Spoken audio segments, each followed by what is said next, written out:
नमस्कार दोस्तों। तो दोस्तों, आज अपन समझेंगे कि एक सरकारी नौकरी की तैयारी कैसे करें। तो जैसा कि सब देख रहे हैं कि आजकल 12वीं पास करने के बाद सब सरकारी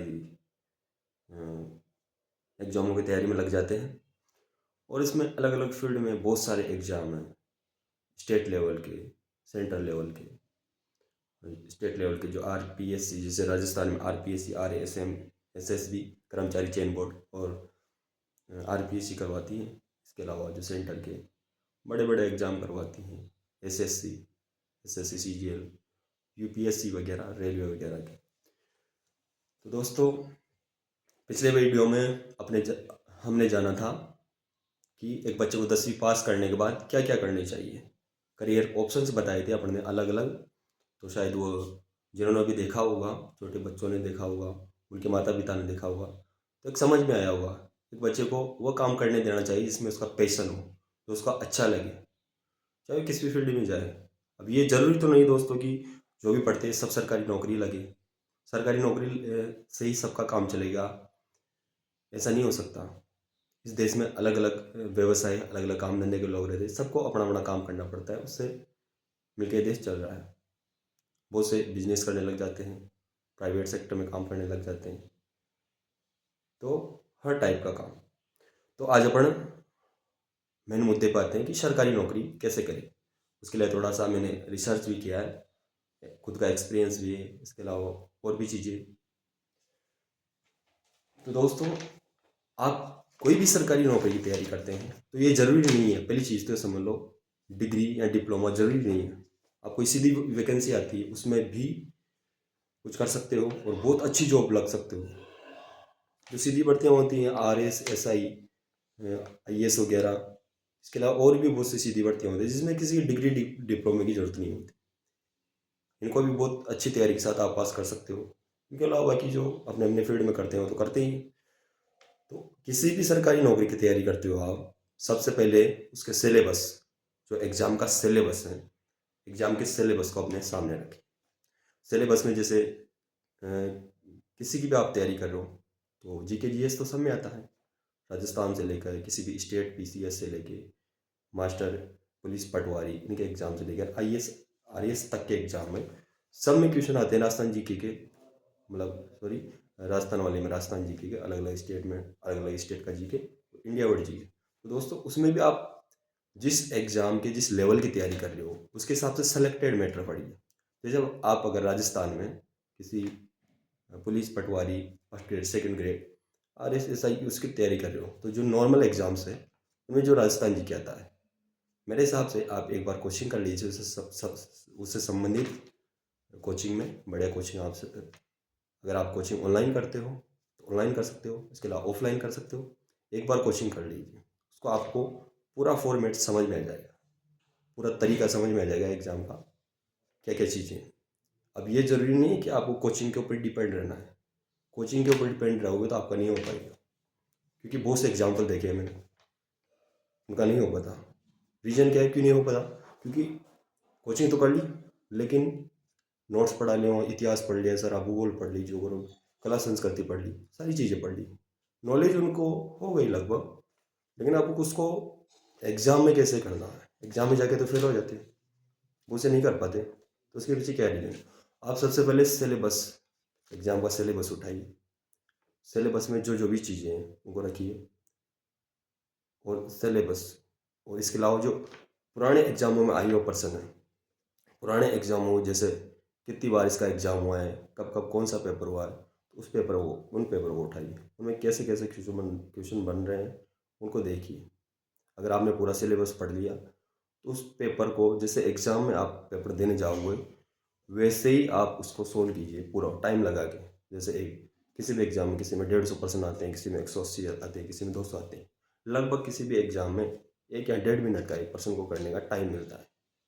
तो उसके हिसाब से आप टाइम लगा के उसको सोल्व कीजिए, तो आपकी एफिशिएंसी बढ़ेगी, सुधार होगा, कहाँ कहाँ गलतियाँ हो रही हैं, कितने नेगेटिव हो रहे हैं, कितने सही हो रहे हैं, एनालिसिस कीजिए खुद का। अब आप एग्ज़ाम से पहले इसको कर लोगे। और जो कोचिंग में करते हैं, कोचिंग में तो बहुत से टेस्ट आयोजित करवाते हैं, टाइम टाइम पर टेस्ट वगैरह होते रहते हैं, तो उससे आपकी प्रैक्टिस हो जाती है। बाकी जो सेल्फ स्टडी कर रहे हैं घर पे रह रहे हैं, वो भी ये तरीका अपनाइए। ऑनलाइन टेस्ट दे सकते हैं आप, टेस्ट सीरीज ज्वाइन कर सकते हैं सिलेबस पूरा होने के बाद, तो वो करेंगे तो फ़ायदा होगा। और मॉडल पेपर्स वगैरह और जो पुराने एग्ज़ाम्स के पेपर हैं वो आपको किसी भी आरपीएससी की साइट, किसी भी जो संबंधित एग्ज़ाम की उस बोर्ड की साइट है उस पर मिल जाएंगे आपको। RS, SI, IAS, first grade, second grade, जिसका भी आप देना चाहते हो, या कोई पुराना किसी ने एग्ज़ाम दिया हो तो उसका पेपर ले सकते हो। इसके अलावा ये तो रही पढ़ाई की बात। बाकी बहुत से ऐसे हैं जो कुछ गलतियां करते हैं, तो क्या करना है आपको तैयारी के दौरान, क्या नहीं करना, थोड़ा सा इसका ध्यान रखना है। सिलेबस पेपर का ध्यान रखना है, सिलेबस निकालना है, पेपर कौन कौन से किस टाइप के आते हैं उनको देखना है एक बार। सेलेक्टेड बुक और सेलेक्टेड मैटर, ऑथेंटिकेटेड राइटर, जो बढ़िया बुकें हैं वही पढ़ना है। ऐसा नहीं है कि जो मन में आ रहा है पढ़ रहे हैं, जिधर से हाथ लग रही, इधर कहीं मार्केट में गए तो ये बुक ले आए, वो ले आए, इसको पढ़ना चालू कर दिया। सेलेक्टेड मैटर पढ़िए। जैसे मैं अपना एग्जांपल बताता हूँ दोस्तों, मैंने लैब असिस्टेंट की तैयारी की थी। इससे पहले मैं पीएमटी डॉक्टर की तैयारी की थी। मेरे सारे दोस्त डॉक्टर हैं, लेकिन बदकिस्मती से या थोड़ा यूँ समझ लो मेरी भी कमी रही होगी, तो उसकी वजह से ना हो पाया। अगर करता लगातार तो हो जाता, लेकिन मैंने उससे बढ़िया मास्टर के फील्ड में, स्कूल के फील्ड में आना पसंद किया। मैं अभी लेबर असिस्टेंट हूँ हाई सेकेंडरी स्कूल में।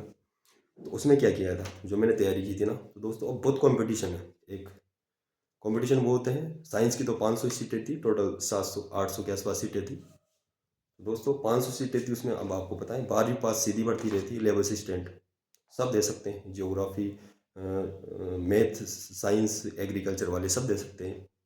और जो साइंस की सीटें थी तो 500 सीटें थी। पूरे राजस्थान में तो बहुत कंपटीशन है, लेकिन मैंने उसकी तैयारी की और मेरा जनरल से सिलेक्शन हुआ था। बूंदी ज़िले में, जो मेरा ज़िला है, उसमें मेरी फर्स्ट रैंक थी उसमें। तो उसके लिए क्या किया था दोस्तों, मैंने सेलेक्टेड मैटर पढ़ा था राजस्थान जीके में। एक बुक थी मेरे पास, राजस्थान सार संग्रह। राजस्थान सार संग्रह जो मनोहर सिंह कोटडार ऐसा आज ना क्या थी, अभी वो थोड़ी बड़ी हो गई, संजीव प्रकाशन में आती हैं। तो दोस्तों मैंने उस बुक को इतनी बार पढ़ा था कि मुख जबान याद हो गई थी मेरे को वो बुक। और उसमें मैंने जो राजस्थान जी के 50 क्वेश्चन आए थे, उसमें से 45 क्वेश्चन राइट थे, 5 भी उसी में से थे, आते हुए गलत होते हैं। इतने तो होते हैं दोस्तों। और बहुत से क्या करते हैं, अब देखो एक बच्चा जिसका नहीं होगा उसने क्या किया, उसने बहुत सारी बुक पढ़ी हुई राजस्थान जी की, दक्ष धरोहर पढ़ ली, राजस्थान अध्ययन पढ़ ली, लेकिन उसका रिवीजन नहीं हुआ। पढ़ तो ली, एक बार पढ़ी होगी, 2 बार पढ़ी होगी, लेकिन रिवीजन नहीं हुआ। और सबसे जरूरी क्या है अपनी पढ़ाई में, रिवीजन, क्वेश्चन प्रैक्टिस।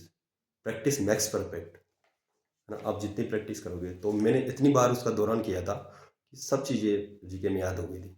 उसके अलावा कई कुछ कमी लगी मेरे को उस बुक में नहीं है कोई चीज़ें, तो इधर उधर से पढ़ ली। बाकी आप राजस्थान जीके में तो जो जियोग्राफी है, आर्ट एंड कल्चर है, उनको कोई भी बुक में मिल जाएगा सारा मैटर, उससे पढ़ सकते हो। इसके अलावा इतिहास, हिस्ट्री थोड़ा बहुत इधर उधर से कुछ चीज़ें देख सकते हो, कोई अच्छी बुक से पढ़ सकते हो। राजवीर सर, सुभाष चरण सर, कोई ऐसे यूट्यूब वगैरह से जो बहुत पढ़ाते हैं उनसे पढ़ सकते हो। क्वेश्चन प्रैक्टिस ज़्यादा से ज़्यादा करनी। इसके अलावा अपने पढ़ा था, जो काम करते हैं जिनका सिलेक्शन होता है, सिलेबस के अकॉर्डिंग पढ़ाई करते हैं, बढ़िया बुक्स में से पढ़ते हैं, शॉर्ट नोट्स बनाते हैं बहुत से, सेल्फ स्टडी करने के बाद रेगुलर पढ़ाई करते हैं। और दोस्तों ऐसा नहीं है कि वो इन्जॉय नहीं करते हैं, सब करते हैं टाइम टाइम पे, लेकिन सबका टाइम होता है, बस रेगुलरिटी, पढ़ाई के लिए अपने को टाइम देना है। इसके अलावा जो सिलेक्शन नहीं हो पाता उनका, उसी बार पिछड़ जाते हैं, अच्छे भले पिछड़ जाते हैं। उनका क्या कारण है, एक तो अव्यवस्थित तरीके से पढ़ते हैं, कोई पता ही नहीं क्या पढ़ रहे हैं, किधर जा रहे हैं, कब पढ़ रहे हैं। कभी कभार 1-2 दिन बहुत ज़्यादा पढ़ लिए, कभी कभार कम पढ़ लिए। प्रैक्टिस नहीं करते ज़्यादातर, प्रैक्टिस नहीं, टेस्ट वगैरह नहीं देते, बस ऐसे दुक्कल में पढ़ते रहते हैं।